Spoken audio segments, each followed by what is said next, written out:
Hello दोस्तों, नमस्कार। आपके अपने YouTube चैनल टेट सॉल्यूशन में आपका स्वागत है। दोस्तों, आप लोगों के लिए मैं लेकर के आया हूं सी टेट 2022-23 जो दिसंबर में होने वाला एग्जाम है, उसके लिए मैथ टॉनिक। ये सिर्फ नाम का ही मैथ टॉनिक नहीं है, बहुत बड़े काम का है। इसके बारे में थोड़ा सा जान लीजिए। मैथ टॉनिक है।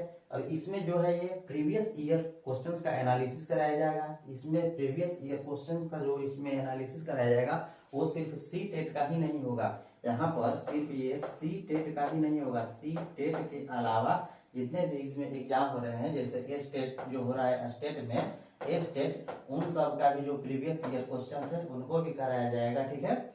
और उसके अलावा जितने भी यूपी टेट हुए या फिर हरियाणा वाले टेट हुए, उन सभी सबका यहाँ पर आपको कराया जाएगा। यूपी टेट के जो प्रीवियस ईयर एग्जाम है उनके भी, और यहाँ पर आपको हरियाणा वाले टेट के एग्जाम है वो भी आपको कराया जाएगा यहाँ पर। और मैं आपको आएगा 30 मार्क्स का। ठीक है। अब 30 मार्क्स में आपको 10 मार्क्स का पेडागोजी होता है, 10 मार्क्स का जो होता है वो पेडागोजी होता है। और इसमें आपको 20 मार्क्स का न्यूमेरिकल क्वेश्चंस होता है। इसमें न्यूमेरिकल क्वेश्चंस आपको 20 मार्क्स के होते हैं। यदि आप इनको कर लेते हैं तो इसमें से कोई भी आपको एक भी प्रश्न छूटने वाला नहीं है, सभी प्रश्न बिल्कुल ही आसानी से बनेंगे। ठीक है। तो चलिए अब हम लोग चलते हैं मैथ टॉनिक जो है इसको हम लोग देखने के लिए कि कैसा है मैथ टॉनिक और कैसा कैसा इसमें आ रहा है आपका प्रश्न। यहाँ पर जो भी प्रश्न है सब आए हुए प्रश्न होंगे प्रीवियस ईयर्स के। ये तो मैंने आपको बता ही दिया कि जितने भी आपको टेट्स एग्जाम है इनका आया हुआ पेपर का ही क्वेश्चन है सब रहेगा। तो चलिए हम लोग चलते हैं अपने मैथ टॉनिक की ओर। अब देखिए ये आपका पहला प्रश्न है और ये कह रहा है कि -5/6 और 7/9 के बीच में एक परिमेय संख्या है। इनमें से कौन सी परिमेय संख्या है इसके बारे में बताना है। तो जब भी आपको ऐसा प्रश्न मिले ना तो उसके लिए आपको कुछ नहीं करना है, इसमें डायरेक्ट आपको भाग देना है। इस 6 में आप 5 में आप 6 से भाग दीजिएगा तो कितने बार में जाएगा। ध्यान से देखिए, इसमें आप भाग दीजिएगा तो कितने बार में जाएगा। 8 छके 48, 8 बार में 0.8। ठीक है। और छके बार 2 आया तो 2 आया तो 20 हो जाएगा, तो 6 18, 3 टाइम में क्या हो जाएगा, जाए माइनस है तो माइनस होगा। उस तरह से इसमें हम लोग भाग देंगे तो 9 8 72 अधिक हो जा रहा है, अर्थात 7 बार में जाएगा। कितनी बार में जाएगा, 7 बार में 0.7 आ जाएगा। पुनः आपको कितना हो जाएगा 8। ठीक है। तो 9 8 72, 9 9 81 नहीं जाएगा, तो 9 8 72, ये भी आपको कितना बार में जाएगा, 7 बार में ही जाएगा। अब 0.7 है और -0.833 है, इसके बीच में कौन सी संख्या है उसको हमको चेक करना है यहाँ से। तो इनके ऑप्शन में भी वही काम हम लोग करेंगे, इसके ऑप्शन में भी हम लोग क्या करेंगे, वही काम करेंगे। लेकिन इसको हम लोग भाग देकर के देखते हैं कितना आएगा। ये है 7 चौके 28, 7 चौके 28, कितना हो जाएगा 0.7 हो जाएगा। बचा कितना था वहां पर 2 और 4 5 20, 0.75 आया। तो क्या -0.833 और 0.77 के बीच में संख्या है। यदि नंबर लाइन की हम बात करें तो इधर होती है पॉजिटिव संख्या और इधर होती है क्या, निगेटिव संख्या। इधर आपको होती है पॉजिटिव संख्या, इधर निगेटिव होता है और बीच में शून्य होता है। ठीक है। इधर 1 लिख सकते हैं, 2 लिख सकते हैं, 3 लिख सकते हैं, अनंत तक लिख सकते हैं। उस तरह से यहाँ इधर लिख सकते हैं माइनस वाली संख्या। ठीक है। -2, यहाँ -3, ये भी अनंत तक लिख सकते हैं। यहाँ ध्यान दीजिए, ये 0.833 अर्थात कोई संख्या यहाँ पर स्थित होगी करीब करीब, और जो यहाँ पर 77 है 0.77 वो लगभग आपको यहाँ पर स्थित होगी। ठीक है। अब इनके बीच में यदि 0.75 है तो 75 तो इधर होगा नहीं, इधर होगा, अर्थात कहीं यहाँ पर स्थित होगा 75, तो वो इसके और इसके बीच में आ रहा है कि नहीं आ रहा है, इसलिए ऑप्शन नंबर इसका सी सही होगा। बाकी को भी हम चेक कर सकते हैं, कोई जरूरी नहीं कि हम इसको चेक किए मिल ही गया। इसको हम लोग चेक करते हैं, नहीं मिल रहा तो हम लोग अगले को चेक करते। तो आशा है कि ये प्रश्न आपको बहुत बढ़िया समझ में आ गया होगा। चलिए हम लोग अगले प्रश्न की ओर चलते हैं।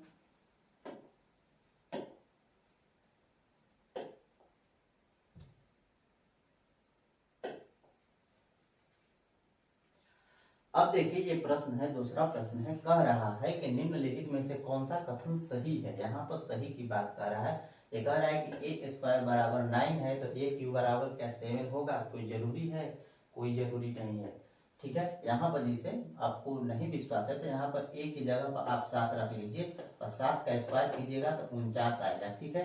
तो 9 तो आ गया अंक 9, लेकिन यहाँ पर एक क्यू रखिएगा, एक क्यू इसका कीजिएगा तो यहाँ पर आपको 7 नहीं आएगा, यहाँ पर आपको 3 आ जाएगा, ठीक है ना। यहाँ पर यदि 7 का क्यू आप करते हैं तो यहाँ पर आपको 343 होगा तो 3 आ जाएगा। तो ये बात सही है, गलत है। यहाँ पर आ रहा है कि 0.9 का वर्गमूल 0.3 है, ये भी आपको गलत है। आगे देखिए कह रहा है कि एक अभाज्य संख्या का वर्ग एक सम संख्या हो सकता है। यहाँ पर ध्यान दीजिए, यहाँ पर कह रहा है कि एक सम संख्या हो सकता है। तो आप जानते हैं कि दो एक ऐसी सम अभाज्य संख्या है, दो क्या है, एक सम अभाज्य संख्या है, सम अभाज्य संख्या है, ये बात आप जानते होंगे, ठीक है। तो यहाँ पे इसके यदि हम 2 का वर्ग करते हैं, यदि 2 का वर्ग करते हैं तो क्या आपको प्राप्त होता है, 4। 4 क्या है, एक सम संख्या है, 4 क्या है आपको एक सम संख्या है। तो इस कथन के अनुसार से क्या हुआ, सम संख्या हुआ। एक अभाज्य संख्या, 2 एक अभाज्य संख्या है, लेकिन इसका वर्ग करेंगे तो क्या हो जाएगा, आपको सम संख्या प्राप्त होगा। यहाँ पर हो सकता है की बात कर रहा है, तो हो सकता है अर्थात हो सकता ही है, इसके अलावा कोई सम संख्या अभाज्य संख्या है ही नहीं। तो हो सकने की बात करें तब तो ये आपको होगा, लेकिन ये सकता है नहीं होता है यदि कह देता प्रश्न में तो ये नहीं होता, यहाँ सकता है कह रहा है, इसीलिए ये संभव है। तो आशा है कि ये बात आपको समझ में आ गई होगी। यदि समझ में आ गई है चलिए हम लोग अगले प्रश्न की ओर चलते हैं। अब देखिए ये तीसरा प्रश्न है। तीसरा प्रश्न कह रहा है इसका सिंप्लीफिकेशन करना है, इसका मान ज्ञात करना है। कैसे आप ज्ञात करेंगे, देखिए 2 के पावर -1 है, 5 के पावर -1 है, ठीक है। जब भी आप जानते हैं कि किसी भी संख्या का पावर यदि माइनस में है तो उसे प्लस में करना है, तो 1 के बटा में लिख दीजिए, 1 के क्या कीजिए, बटा में लिख दीजिए, वो क्या हो जाएगी, पॉजिटिव संख्या उसका पावर हो जाएगा। या फिर इसे यूं कहिए कि कुछ नहीं तो इसके बटा में 1 है ना, इसको उलट दीजिए, उलट दीजिएगा तो 1 में a हो जाएगा। दोनों तरह से आप इस बात को समझिए। अब ध्यान दीजिए, इसको हम लोग करें क्या, यहाँ पर भाग का चिन्ह है, ये भी भाग है, दोनों क्या है, आपको भाग का चिन्ह है, ठीक है। तो आप इसे ध्यान से देखिए, इसको क्या कर सकते हैं, इसको बटा में लिख सकते हैं। तो बटा में लिखेंगे तो क्या हो जाएगा, ये 1/2 होगा गुना 1/5 हो जाएगा। और यह भाग है, ठीक है ना, तो भाग को हम लोग क्या यहाँ पर लिखेंगे, भाग लिख देंगे, और ये हो जाएगा आपका 1/8 हो जाएगा। इतनी तो बात आपको समझ में आ रही होगी। अब देखिए ये 4 के पावर इतना है, यहाँ पर भी भाग का चिन्ह है, और 4 के पावर, तो इसको भी हम लोग लिख सकते हैं, तो पावर क्या हो जाएगा, आपको पॉजिटिव हो जाएगा।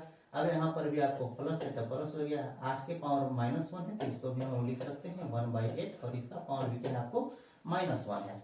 अब इसे आप कैलकुलेट कीजिए, कैलकुलेट कीजिएगा तो यहाँ पर क्या है, भाग है, तो इसको हम लोग यदि गुणा में बदलेंगे तो नीचे का ऊपर, ऊपर का नीचे हो जाता है, तो ये हो जाएगा 1/2 गुना 1/5, और ये गुना हो जाएगा 8/1, ठीक है। अब इसको आप चाहें तो कैलकुलेट कर सकते हैं, 2 चौके 8, 4 बार में इसे कैंसिल कर सकते हैं। और यहाँ पर इसको भाग है तो यहाँ पर भाग हो गया। यहाँ पर देखिए ये क्या हो जाएगा, आपको 8 हो जाएगा, तो यहाँ पर 2 और 1 3/8 हो जाएगा, और पावर क्या हो जाएगा आपका -1 हो जाएगा। तो इसे आप इस तरह से लिख सकते हैं। अगले स्टेप में 4/5, यहाँ देखिए ये जो है इसको, इसका पावर यदि माइनस है तो पावर यदि हटाना चाहें तो इसे क्या लिख सकते हैं, 8/3 लिख सकते हैं ना, ये 8/3 हो जाएगा। और यहाँ पर ये क्या है, भाग का चिन्ह है, पुनः भाग देंगे तो पुनः नीचे का ऊपर और ऊपर का नीचे हो जाएगा। यदि गुणा यहाँ पर करेंगे तो गुणा करेंगे तो ऊपर पुनः नीचे वाला जो 3 है ऊपर चला जाएगा, और जो ऊपर 8 है वो नीचे आ जाएगा। तो यहाँ से आप इसे क्या कर सकते हैं, कैंसिल कर सकते हैं 2 बार में, अर्थात ये क्या हो जाएगा, 3/10 हो जाएगा। और इसको हम लोग कैलकुलेट करें तो 0.3 आएगा, ठीक है। तो ऑप्शन में कोई भी ऑप्शन नहीं है, इसको आप बना लीजिए 0.3, ऑप्शन सभी गलती यहाँ पर दिया हुआ है। एक बात और भी यहाँ पर याद रखिए कि यदि कोई संख्या इस तरह से दिया हो, जैसे कि 8 है भागा 4 भागा 2, ठीक है, तो आप इसको कैसे भाग देंगे, या फिर इधर से भाग दे सकते हैं, या फिर आप इधर से भाग दे सकते हैं, दोनों तरह से भाग दे करके देखिए। यदि इससे हम लोग पहले इधर से ही क्रिया कर लेते हैं भाग की, तो ये कितना हो जाएगा आपको, 8 में 4 से भाग देंगे तो आपको कितना हो जाएगा, ये 2 हो जाएगा, और भागा हो जाएगा 2, बराबर क्या हो जाएगा, 1 हो जाएगा। और यहाँ पर यदि हम इधर से भाग देते हैं तो इस 4 में 2 से भाग देते हैं, तो 4 में 2 से भाग देंगे तो क्या हो जाएगा, यहाँ पर 2 हो जाएगा, और यहाँ पर 8 भागा 2 बराबर क्या हो जा रहा है, आपको 4 हो जा रहा है। तो क्या ये सही है, ये सही है कि इतना भागा जो भाग कर रहे हैं हम, यहाँ पर 1 प्राप्त हो रहा है, यहाँ पर 4 प्राप्त हो रहा है, एक ही भाग का 2 आंसर, क्या संभव है, ऐसा संभव नहीं है। तो इसके बारे में थोड़ा सा आप जान लीजिए कि जब भी आप भाग देंगे तो या तो आप डायरेक्ट इस तरह से कर लेंगे, कि 4 गुना 1/4 कर लेंगे, और यहाँ पर 2 है तो 1/2 कर लेंगे, और ये कैंसिल हो जाएगा तो ये आपको 1 हो जाएगा। ठीक है, और नहीं तो एक बात याद रखिए कि जब भी ऐसी क्रिया होगी तो इधर से करेंगे, ना कि इधर से करेंगे। आपको जब भी क्रिया ऐसी ऐसे आपको धर्म संकट की बात क्या एक से अधिक भाग आपको डायरेक्ट मिल जाए, लगातार मिलने लगे, तो आपको इधर से क्रिया करनी है, नहीं तो इस तरह से क्रिया करनी है। यदि इधर से करेंगे क्रिया तो गलती हो जाएगा। तो आशा है कि ये बात आपको समझ में आ गई होगी। चलिए हम लोग अगले प्रश्न की ओर चलते हैं। अब देखिए ये आपका प्रश्न है, और यहाँ पर कह रहा है कि इतना a/b है तो a+b का आपको मान यहाँ पर ज्ञात करना है। ध्यान दीजिएगा, यहाँ पे संख्या है इस तरह से लिखी हुई है, तो हम लोग इस तरह से चाहें तो इसे लिख सकते हैं क्या, 675 बटा में 94/05। अब इसे आप काट सकते हैं। ठीक है, तो इसे आप काट सकते हैं डायरेक्ट 15 से भी काट सकते हैं। 15 5 75, 15 चौके 60, 15 चौके 60, 15 5 75, और इसे काटेंगे हम तो 15 छक्का 90 हो जाएगा। और यहाँ पर आपका 4 है तो 15 दूना के 30 हो जाएगा, और फिर 105 है तो 15 7 105 हो जाएगा। और यहाँ पर a/b है तो a/b हम लोग लिख लेंगे। अब पुनः इसे चाहें तो पुनः यहाँ पर हम लोग काट सकते हैं 3 बार में, तो 15 3 45, 3 दूना के 6, और 3 27, आपको 209 हो गया। 209 इतना बराबर इतना, अर्थात रूट में जो है वो 15 3 है ना, यहाँ पर आपको हो जाएगा 15। ठीक है, 15 हो जाएगा तो ये हो जाएगा 15 बटा के 209 हो जाएगा, और बराबर हो जाएगा a/b। अर्थात कहने का अर्थ है कि यहाँ पर जो है रूट 15 ऊपर हम लोग ज्यों का त्यों लिख देंगे, और नीचे क्या है रूट 209 हो जाएगा, और ये हो जाएगा a, और ये हो जाएगा b। ये जो काम करेगा a का काम करेगा, और ये जो काम करेगा वो b का काम करेगा। तो यहाँ पर कह रहा है a+b निकालने के बारे में बात कर रहा है कि a+b क्या होगा। तो a+b यहाँ पर आप लिख सकते हैं इसे रूट 15 और प्लस रूट 209। यदि यहाँ पर ऑप्शन में रहता वैल्यू के लिए तो इसका अप्रोक्स वैल्यू हम 16 लिख सकते हैं। अप्रोक्स जो उसका वैल्यू है वो हम लोग 16 लिख सकते हैं, और नहीं तो ऑप्शन में दिया रहेगा तो ऑप्शन ही लगा सकते हैं। तो आशा है कि ये बात आपको समझ में आई होगी। यदि समझ में आई है तो चलिए हम लोग अगले प्रश्न की ओर चलते हैं। अब देखिए ये आपका प्रश्न है 5वां। ये कह क्या रहा है, ध्यान दीजिए, यहाँ पर कह रहा है कि इतना बराबर इतना बराबर इतना है, जहाँ a b c क्या है, एक अभाज्य संख्याएं हैं, तो 3a + 2b - c का मान क्या होगा। यहाँ पर आपको पूछ रहा है इसका वैल्यू। तो ध्यान दीजिए, यहाँ पर जो संख्याएं दी हुई है, यहाँ पर दिया हुआ है संख्या 64 80 बराबर a के पावर 4 b गुना c टू दी पावर 3, और a b c अभाज्य संख्याएं हैं। तो यहाँ पर अभाज्य संख्या है, तो इसको या फिर फैक्टर करके आप बारी बारी से तोड़ दें। नहीं तो चलिए मैं डायरेक्ट इसको बना दे रहा हूँ। इतना जो है ये संख्याएं ये बराबर होती है 2 गुना 2 गुना 2 गुना 2 गुना यहाँ पर आपको 5 गुना 11 गुना 11 गुना 11 के बराबर होगी, और जो कि है बराबर किसके, a के पावर 4 गुना b गुना c के पावर 3 के। अब ध्यान दीजिए, ये इसको क्या लिख सकते हैं, 2 के पावर क्या हो जाएगा आपका 4 हो जाएगा, और गुणा 5 हो जाएगा, और गुणा 11 के पावर क्या हो जाएगा 3 हो जाएगा, और a के पावर क्या हो जाएगा यहाँ पर 4 गुना b गुना c के पावर क्या हो जाएगा 3 हो जाएगा। तो यहाँ इससे क्या कीजिए, कंपेयर कीजिएगा। कंपेयर कीजिएगा तो क्या हो जाएगा, ये हो जाएगा जो 2 a का वैल्यू हो जाएगा, और 5 हो जाएगा किसका b का वैल्यू हो जाएगा, और ये आपका जो c का वैल्यू हो जाएगा वो 11 हो जाएगा। और सभी के सभी क्या है, आपको अभाज्य संख्या है, सभी सभी क्या है आपको अभाज्य संख्या है। तो यहाँ आपको निकालना क्या है, 3a + 2b - c। तो यहाँ पर 3a का वैल्यू तो आप जान गए कि 2 हो जाएगा, प्लस 2 गुना b का वैल्यू भी आप जान गए हैं क्या, वो क्या आया है 5 आया है, और आपको माइनस c की वैल्यू कितनी आई है, आपको 11 आई है, और इसी को आपको कैलकुलेट कर लेना है। तो ये कितना हो जाएगा, 5 गुना के 10 और 6 16, 16 में से 11 जाएगा, वो क्या आ जाएगा 5 आ जाएगा, और ऑप्शन नंबर सी इसका सही आंसर हो जाएगा। तो मैं आशा करता हूं कि ये मैटर भी आपको बहुत बढ़िया समझ में आ गई होगी। यदि समझ में आ गई तो चलिए हम लोग अगले प्रश्न की ओर चलते हैं। अब देखिए ये प्रश्न छठवां है। छठवां प्रश्न क्या कह रहा है कि 9x² प्लस 16y बराबर 73/4 है तथा xy बराबर -1/2 है। तो यहाँ पर आपको मान ज्ञात करना है। 3x प्लस 4y का वैल्यू कितना होगा, यहाँ पर ये आपको बताना है। जो मैथ में थोड़े कमजोर होंगे इसको तो छोड़ करके भाग चलेंगे। भाग जाना भी चाहिए। कभी कभी किसी को बनाने के लिए इतना टाइम लग जाता है कि बहुत सारे क्वेश्चन को बर्बाद कर देगा। लेकिन जिसका मैथ अच्छा है वो इसे आसानी से बना लेगा, बहुत कम समय बना लेगा। तो चलिए हम लोग इसको बनाने का कोशिश करते हैं। कैसे बनेगा, यहाँ देखिए एक्स वाई बराबर -1/2 है। तो यहाँ से हम लोग डायरेक्ट यहाँ एक्स का मान निकाल सकते हैं। तो एक्स का मान यहाँ पर क्या हो जाएगा, ध्यान दीजिएगा, वाई इधर गुणा में तो इधर आएगा तो भाग में हो जाएगा। तो 1/2 वाई हो जाएगा यहाँ पर एक्स का मान। और ये है, इसी में हम लोग एक्स के जगह पर एक्स का मान यहाँ पर पुट कर देंगे। ठीक है, तो यहाँ पर यदि हम एक्स का मान पुट करते हैं तो 9 एक्स का मान क्या आया है -1/2y। तो -1/2y यहाँ पर x के स्थान पर रखेंगे तो यहाँ पर क्या आ जाएगा, यहाँ पर ध्यान दीजिए, यहाँ पर हो जाएगा माइनस जो है प्लस हो जाएगा और 2y क्या हो जाएगा 4y स्क्वायर हो जाएगा। इसे हम लोग डायरेक्ट लिख सकते हैं कि 4y स्क्वायर 9 बटा के 4y स्क्वायर हम लोग लिख सकते हैं। और प्लस ये क्या है आपको 16y स्क्वायर है और बटा बराबर ये है 73/4। और इसको हम लोग कैलकुलेट करके y का मान आसानी से निकाल सकते हैं। तो चलिए हम लोग इसे कैलकुलेट कर रहे हैं। ठीक है, तो ये हो जाएगा आपको 4y स्क्वायर, ये हो जाएगा 9 और ये हो जाएगा आपको 16, 16 चौके 64। ठीक है, और बराबर ये हो जाएगा आपको 73/4। 4 से 4 क्या हो जाएगा आपका कैंसिल हो जाएगा। ठीक है, तो अब आगे यहाँ पर देखिए क्या होगा। अब ये 9 है, ये है आपको 64 है। ठीक है, 64 यहाँ पर y स्क्वायर भी तो है, y स्क्वायर है। ठीक है, तो अब यहाँ पर जो y स्क्वायर है उधर जाकर क्या हो जाएगा 73 से गुणा हो जाएगा। तो क्या हो जाएगा 9 + 64y स्क्वायर बराबर क्या हो जाएगा आपको 73y स्क्वायर। ध्यान दीजिए ये 64 जब उधर जाएगा घटने के लिए तो कितना हो जाएगा, यहाँ पर आपको ये हो जाएगा 9। तो 9 = 9y स्क्वायर। ठीक है, सही जा रहा है या कहीं गलत हो रहा है, यहाँ पर आपको 6 3 9 हो रहा है।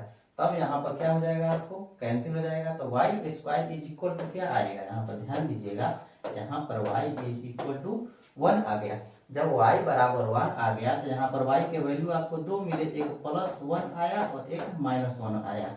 यहाँ पर y का वैल्यू एक प्लस में आएगा और एक माइनस में आएगा। अब कैसे आएगा इसके बारे में भी थोड़ा सा यदि नहीं जानते हैं तो जान लीजिए। इसको हम लोग लिख सकते हैं कि y स्क्वायर -1 स्क्वायर = 0, अर्थात y +1 हम लोग लिख सकते हैं और y -1 लिख सकते हैं और बराबर 0।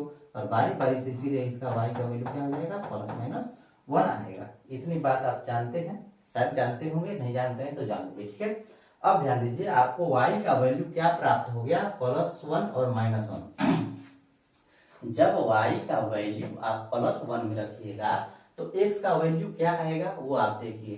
तो x का वैल्यू आपका क्या आएगा, x का वैल्यू यदि 1 रखिएगा तो x का वैल्यू -1/2 आ जाएगा।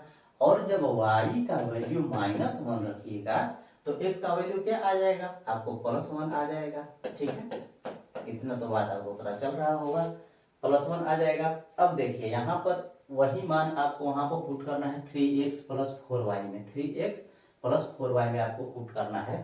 ठीक है, 3x + 4y का मान ही तो आपको निकालना है ना। तो यहाँ पर x का वैल्यू -1 पुट कीजिएगा तो y का वैल्यू आपको 1 पुट करना पड़ेगा। ठीक है, तो यहाँ पर ये हो जाएगा आपको 3/2 माइनस में हो जाएगा। ठीक है, और y का वैल्यू जब 1 रखिएगा तब तो ये हो जाएगा 4 और बटा के 1।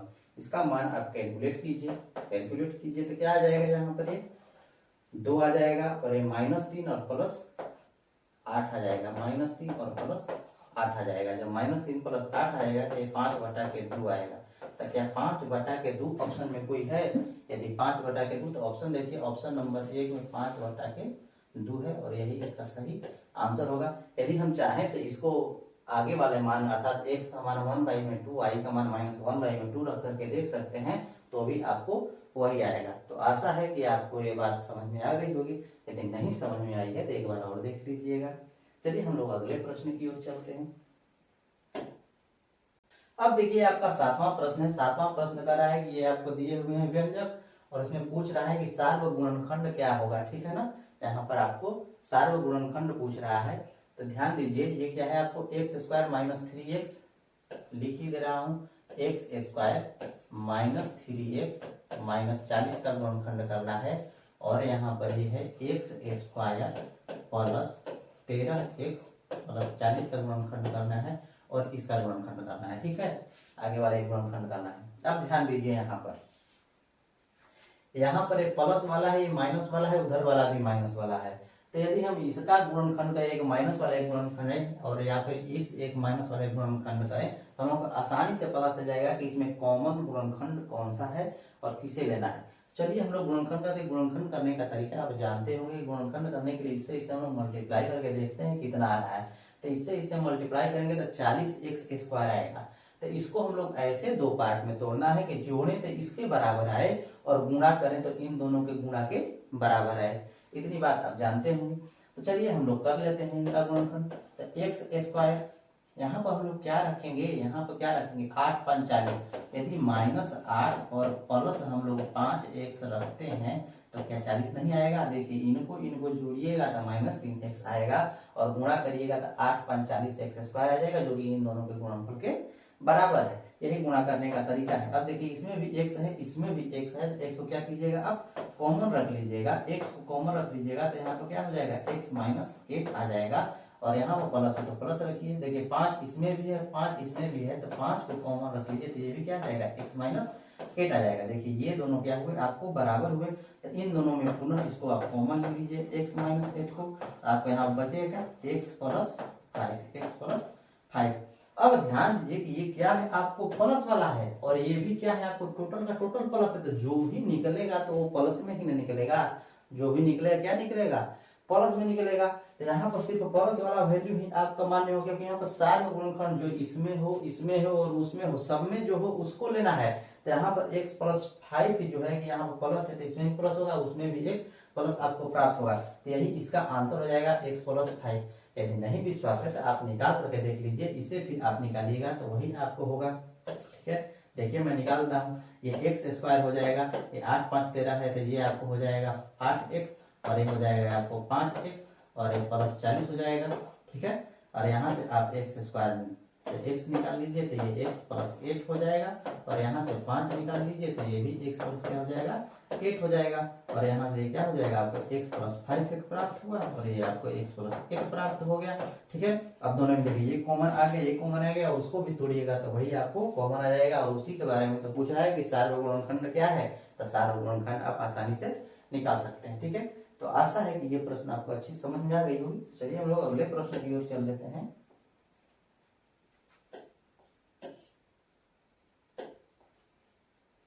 अब देखिए ये आपका प्रश्न है। प्रश्न ये कह रहा है कि व्यंजकों इतना और इतना के गुणनफल में x का संख्यात्मक गुणांक क्या होगा। x का संख्यात्मक गुणांक के बारे में कह रहा है, जब x माइनस 5 और इसकी गुणा करने के बारे में कह रहा है कि y प्लस 7 का गुणा होगा तब। तो इसे गुणा करके आप देख लीजिए, इससे गुणा कीजिएगा तो क्या हो जाएगा आपको x y हो जाएगा, इससे गुणा कीजिएगा तो क्या हो जाएगा आपको 7x हो जाएगा। अब संख्यात्मक गुणांक कह रहा है x का, तो जब संख्यात्मक गुणांक का है तो क्या हो जाएगा आपको 7 हो जाएगा, और ऑप्शन नंबर इसका जो चौथा है वो सही हो जाएगा। लेकिन यहीं पर कहता कि चर गुणांक क्या होगा x का। यदि मान लीजिए यदि कहता प्रश्न में कि इसका चर गुणांक क्या होगा x का, तो वो होगा y एक ऐसा चर राशि है जो कि x से क्या है गुणा के रूप में है। यहाँ पर क्या रहता है कांस्टेंट की बात कर रहा था, तो कांस्टेंट यहाँ पर कौन था x के साथ 7 था, तो वो हुआ।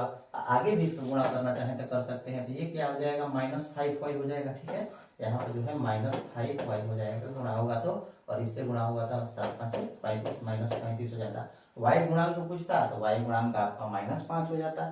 तो आशा है कि ये बात आपको समझ में आ गई होगी। यदि नहीं समझ में आई है तो पुनः एक बार इस वीडियो को देख लीजिएगा। चलते हैं अगले प्रश्न की ओर। अब देखिए अगला प्रश्न क्या कह रहा है। ये प्रश्न कह रहा है कि किसी वस्तु का अंकित मूल्य कितना है 625 रुपए है। ठीक है, एक दुकानदार वस्तु को उसके अंकित मूल्य पर 10% बट्टा देकर के आपको बेचता है। 10% क्या देता है छूट देकर के बेचता है। यदि उसको 25% का लाभ होता है, छूट देने के बाद उसको 25% का लाभ होता है, तो उस वस्तु का क्रय मूल्य के बारे में यहाँ पर पूछ रहा है। ध्यान दीजिए, यहाँ पर जो वस्तु का कीमत है वो कितना है, 625 रुपए है। जो कीमत है 25 रुपए है, लेकिन 10% बट्टा देता है, 10% और उसमें क्या करता है, कमी करता है। विक्रय मूल्य, जो विक्रय मूल्य है वही उसका विक्रय मूल्य है। तो यदि हम विक्रय मूल्य की इसकी बात करें, किसकी विक्रय मूल्य क्या होगा, तो विक्रय मूल्य इसमें 10% का क्या करता है, आपको छूट देता है, अर्थात 90% है, या क्या है, 90/100 है। जो ये राशि हो गई इसका विक्रय मूल्य वो 90% हो गई ना, 90% इसमें 10% छूट देगा तो टोटल राशि कितनी हो जाएगी आपको, 90%। तो ये क्या होगी, आपको इतना रुपया को क्या करता है, उस वस्तु को बेचता है, इतना रुपया को बेचता है, फिर भी उसे कितना लाभ होता है, 25% का लाभ होता है। तो यहाँ पर पूछ रहा है कि तो उस वस्तु का क्रय मूल्य बताइए, उस वस्तु का क्रय मूल्य बताइए कि क्रय मूल्य क्या होगा। ठीक है, तो एक बात आप याद रखिएगा कि जब भी आपको जो निकालना हो, ठीक है ना, जिसका आपको निकालना हो उसके बारे में, ठीक है, तो यहाँ पर जो वैल्यू ऊपर लिखिएगा, क्या कीजिएगा, वैल्यू ऊपर लिखिएगा और नीचे लिखिएगा वैल्यू का परसेंटेज।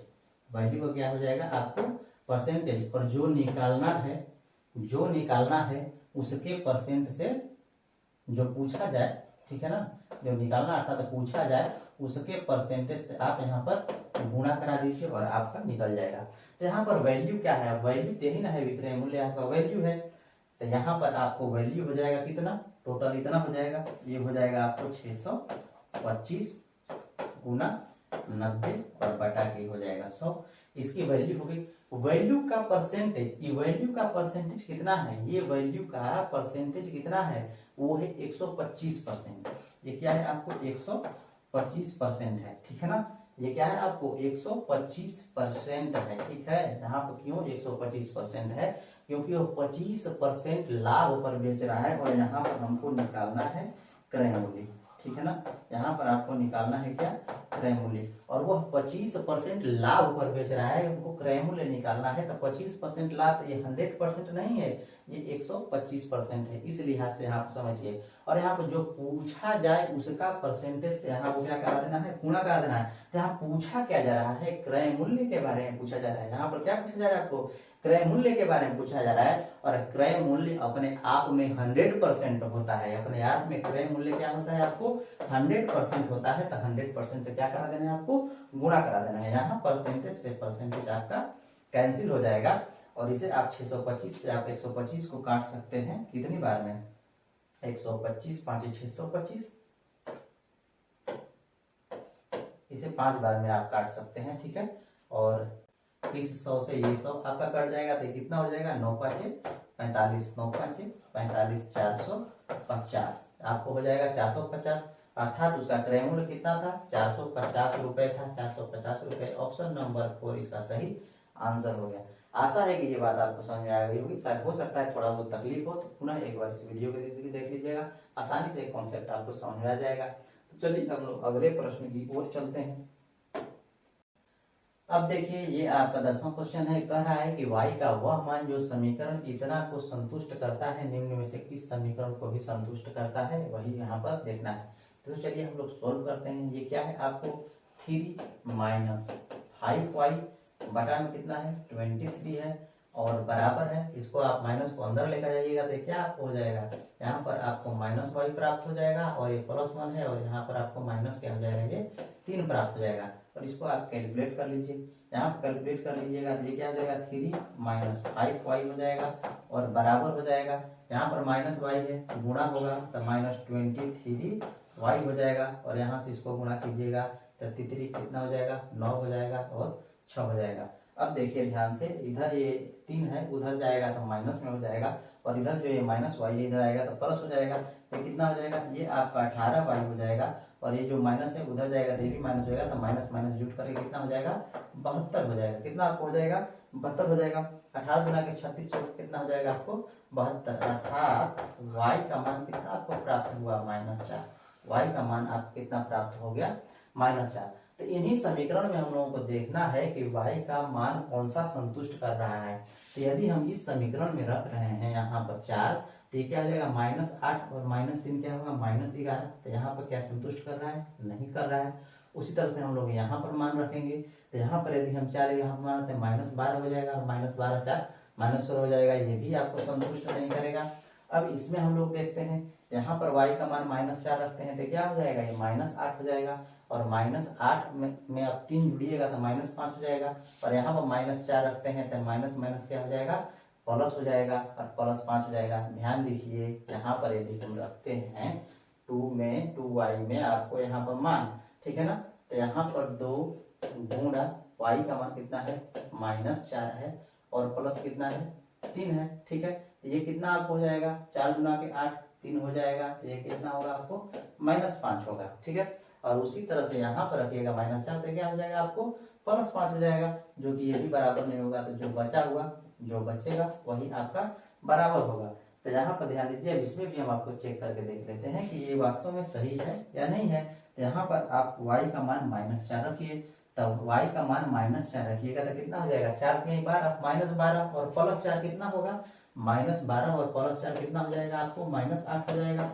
और इस साइड में भी यहाँ पर मान रख करके देखिए, y का मान -4, तब -4 और -4 कितना हो जाएगा आपको, -8 हो जाएगा। दोनों में क्या है, बराबर आ जा रहा है, -8 और -8 बराबर हो रहा है, अर्थात यही जो ऑप्शन नंबर 3 है, यही इसका संतुष्ट कर रहा है। तो आशा है कि ये बात आपको बहुत बढ़िया समझ में आई होगी। और भी क्वेश्चन करवाने का विचार है, लेकिन वीडियो बहुत लंबा हो जाएगा। यदि क्लास अच्छा लग रहा है तो लाइक शेयर सब्सक्राइब जरूर कर दीजिएगा, और फिर अपने दोस्तों में शेयर भी कर दीजिएगा। तो चलिए हम लोग मिलते हैं अगले वीडियो में। यदि अभी वीडियो बनाए हम लोग तो बहुत लंबा वीडियो हो जाएगा, तो अगले ही वीडियो में हम लोग मिलेंगे। आज के लिए इतना ही, देखने के लिए धन्यवाद।